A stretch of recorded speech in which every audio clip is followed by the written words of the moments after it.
Drage moje gledateljice, u današnjoj emisiji ću vam govoriti o ranim jasnim simptomima raka debeloga crijeva kod žena.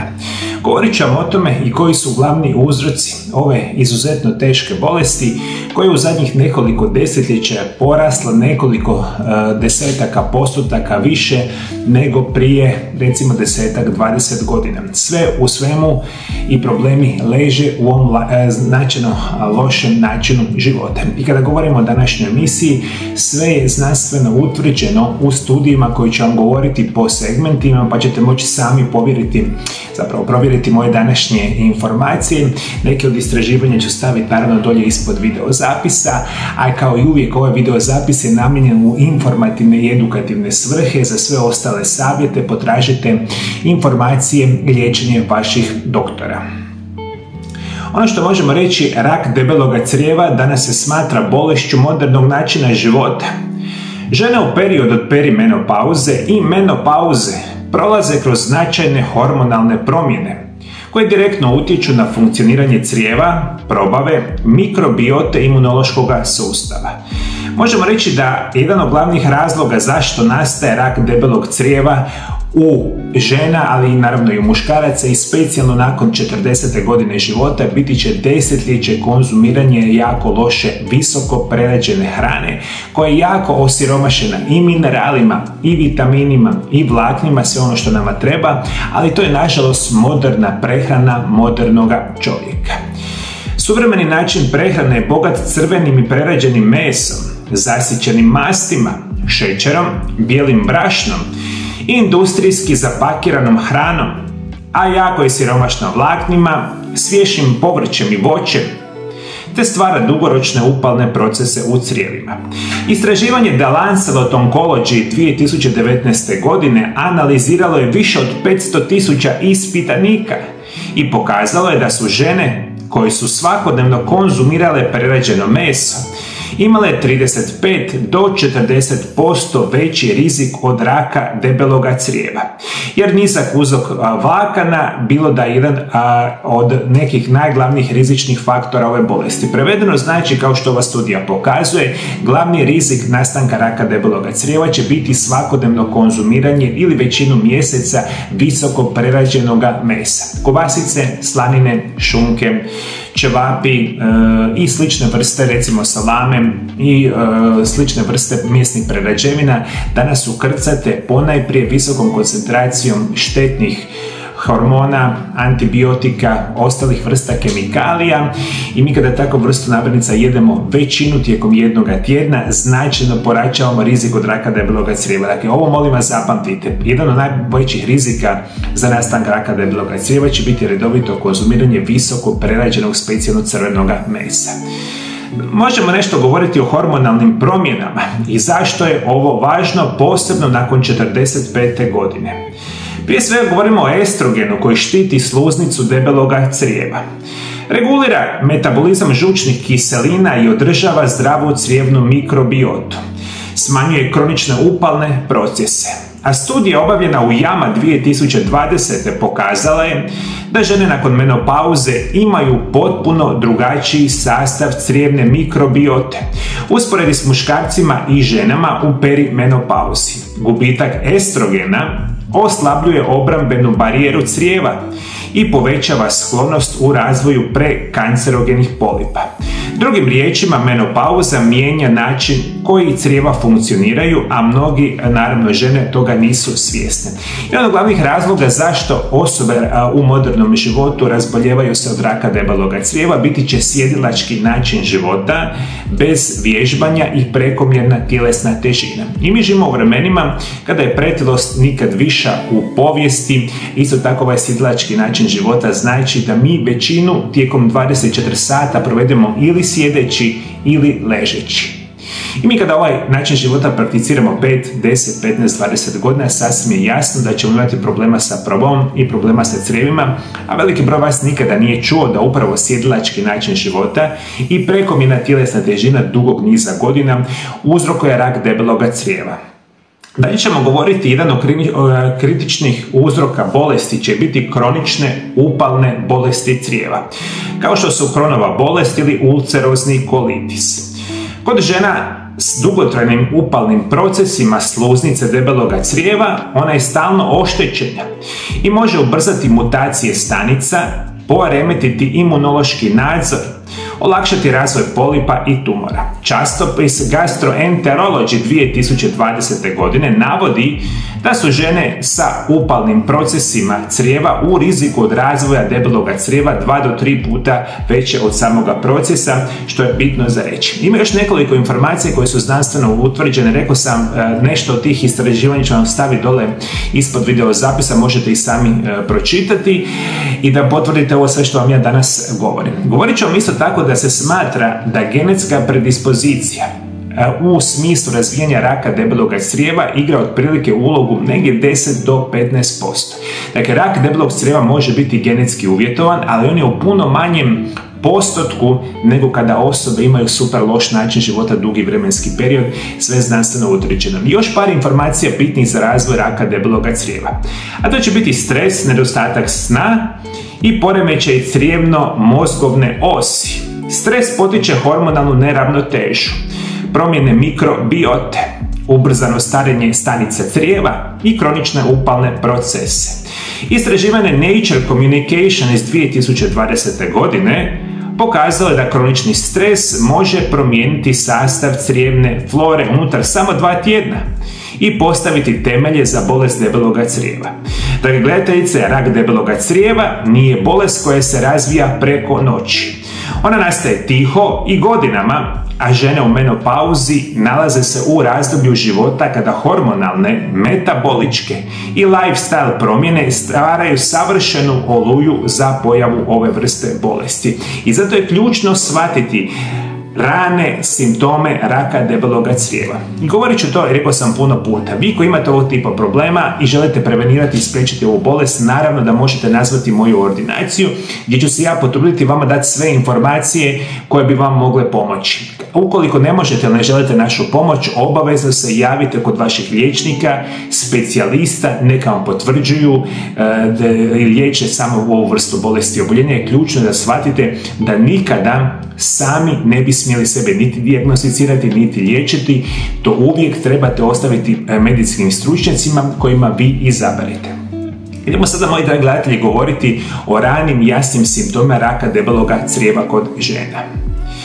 Možemo reći, rak debeloga crijeva je opasan upravo zato što u svojim ranim fazama gotovo nikada ne boli. Jer crijeva nemaju živčane završetke koji bi nas upozorili na tumor dok je još mali. Umjesto boli, tijelo šalje niz suptilnih signala, a žene zbog hormonalnih razlika, metabolizma i načina života često imaju simptome koji se pogrešno pripisuju menopauzi, stresu, intolerancijama na hranu ili probavnim smetnjama. Upravo zato je edukacija ključna, a onaj tko zna prepoznati rane simptome bolesti ima najveće šanse za potpuno izlječenje i ovome isto tako dokazano u znanstvenim studijima. Svi vi, i kada sad čujete ove moje rane simptome bolesti, čim prije pronađete i otkrijete rak debeloga crijeva, on se puno jednostavnije liječi. Nema ništa gore nego ignoriranje i čekanje da se nešto riješi samo od sebe, a zapravo situacija će biti sve gora i gora. Ajde, molim vas, zapamtite, moji drage gledateljice. Čekanje u smislu rješavanja bilo koje vrste bolesti, tako i raka debeloga crijeva, je najgora stvar što možete imati. U ranim fazama bolesti, kada posjetite vaše liječnike, otkrije se ranije, onda se može adekvatnije liječiti. Prvi simptom raka debeloga crijeva će biti kroničan umor i manjak energije. Ovo je jedan od najčešćih prvih simptoma kod žena, a pritom je jedan od najpodcijenjenijih. Jer rak debeloga crijeva može uzrokovati mikroskopska krvarenja koja se ne vide golim okom, a ta krvarenja polako iz dana u dan iscrpljuju zalihe željeza. A kada razina željeza padne, smanjuje se hemoglobin, a tijelo više ne može prenositi kisik kao što bi trebao. Rezultat je izuzetno iscrpljen osjećaj, nedostatak zraka pri manjim naporima, slabost, vrtoglavica i lupanje srca. Žene često misle da je to samo zbog menopauze, stresa na poslu ili neispavanosti. Ali kronična anemija bez jasnog uzroka uvijek zahtjeva pregled. Istraživanje iz British Journal of Cancer iz 2018. potvrdilo da je anemija jedan od prvih otkrivenih simptoma u žena koji imaju rak debeloga crijeva. Hoćete li, molim vas, zapamtiti ovu jako ključnu informaciju? Anemija i kroničan umor duži vremenski period je jedan od najranijih simptoma raka debeloga crijeva. I problem je što ova vrste simptoma se često povezuju ili zanemaruju sa nekim drugim bolestima, a na kraju pameti nikome nije da je upravo anemija i kroničan umor, i to je znanstveno dokazano, jedan od prvih simptoma raka debeloga crijeva. Da li vodite računa, moji dragi djece? Biti će promjene u pražnjenju crijeva koje traju dulje od 2 do 3 tjedna.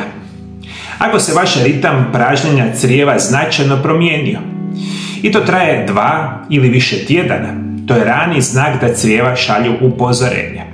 Obratite pozornost na česte proljeve bez jasnog razloga. Dugotrajan zatvor, osjećaj nepotpunog pražnjenja. Potrebu da ponovo idete u WC odmah nakon pražnjenja, te olovkaste ili uske stolice. Ovakve promjene mogu biti uzrokovane time da tumor polako sužava lumen crijeva. Mijenjajući način na koji stolica prolazi, a istraživanje BMG-a iz 2015. pokazalo je da žene koje imaju promjene ritma stolice dulje od 14 dana imaju dvostruku vjerojatnost da se radi o malignom oboljenju raka debeloga crijeva. Što znači 2 tjedna i više imate problema sa stolicom. Može biti kontinuirani zatvor, može biti proljev, može biti miješano. Možete imati promjene stolice da nemate stolicu nekoliko dana, ali što je ključno za reći, jedan od onih simptoma koji ukazuje da osoba ima rak debeloga crijeva biti će male količinske stolice dnevno. Najčešće vaša stolica u jednom danu, kada osoba ima rak debeloga crijeva, biti će od 250 do 300 grama dnevno. Male stolice koje često budu duguljaste. Ja ovo često pokazujem mojim pacijentima kao olovka. Dakle, imate stolicu koja je ovako uska, duguljasta i mala u količini, često je znanstveno dokazani simptom raka debeloga crijeva. Isto tako vodite računa o krvi u stolici. Ovo je jedan od najozbiljnijih znakova, jer žene često misle da krv potječe od hemeroida, što je moguće, ali hemeroidi rijetko uzrokuju kronično krvarenje iz unutrašnjosti crijeva. Krv se može pojaviti i može biti svjetla, obično iz donjeg dijela crijeva. Može biti tamna ili gotovo crna iz viših dijelova debeloga crijeva. Ili nevidljiva, otkriva se samo testom stolice na okultno krvarenje.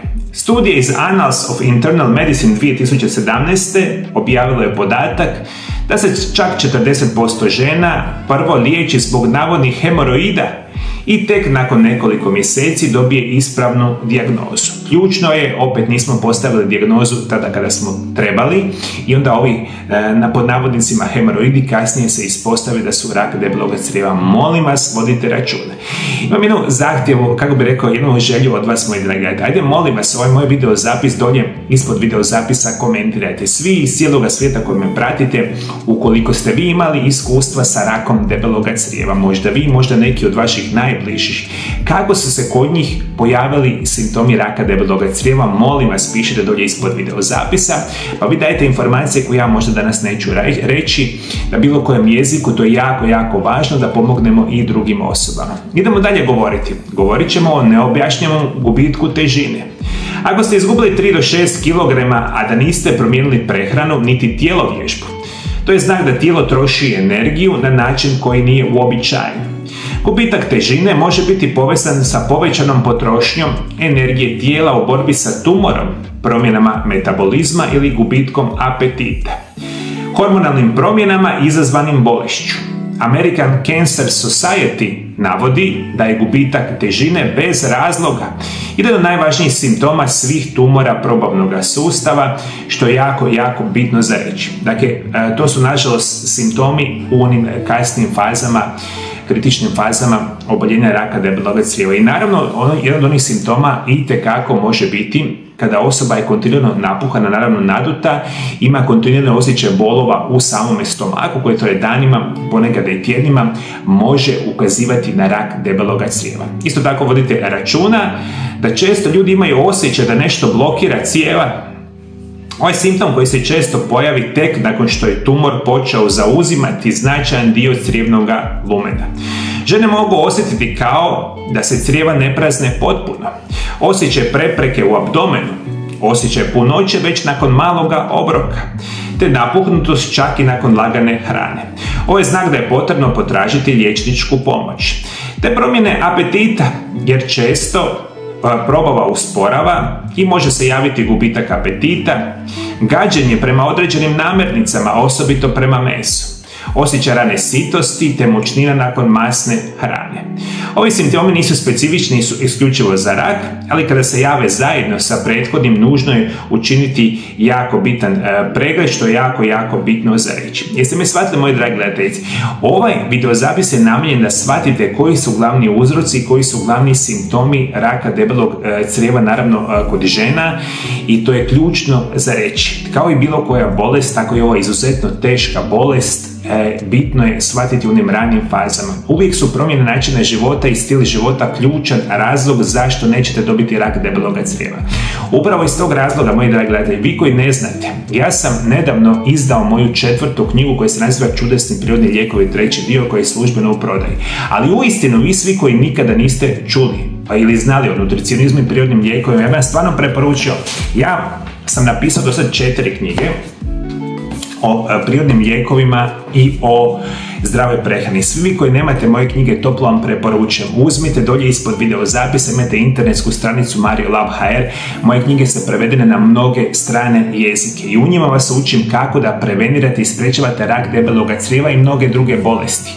I toplo vam preporučujem, jer je uvijek ključ u svemu tome edukacija. I vi svi koji već imate moje knjige znate da u njima imate preko 1000 stranica informacija o nutricionizmu i prirodnim lijekovima koje ja nikada nisam rekao na mom YouTube kanalu. I nikada ih neću ni reći, jer sve te informacije se ne stignu staviti na internet, ali zato postoje naravno u mojim knjigama. Svi vi naravno koji želite kupiti moje knjige imate dolje ispod video zapisa, a ukoliko je ovaj video zapis naravno bio od koristi, molim vas da ga i podijelite sa drugim osobama. I naravno neću vas ostaviti, moji dragi gledatelji, danas bez mišlju iz Biblije, to mi je jako drago pričati. Danas ćemo čitati nešto jako bitno iz Biblije i čitat ćemo Evanđelje po Marku 9:33 i govorit ćemo o nečemu što se naziva tko je najveći.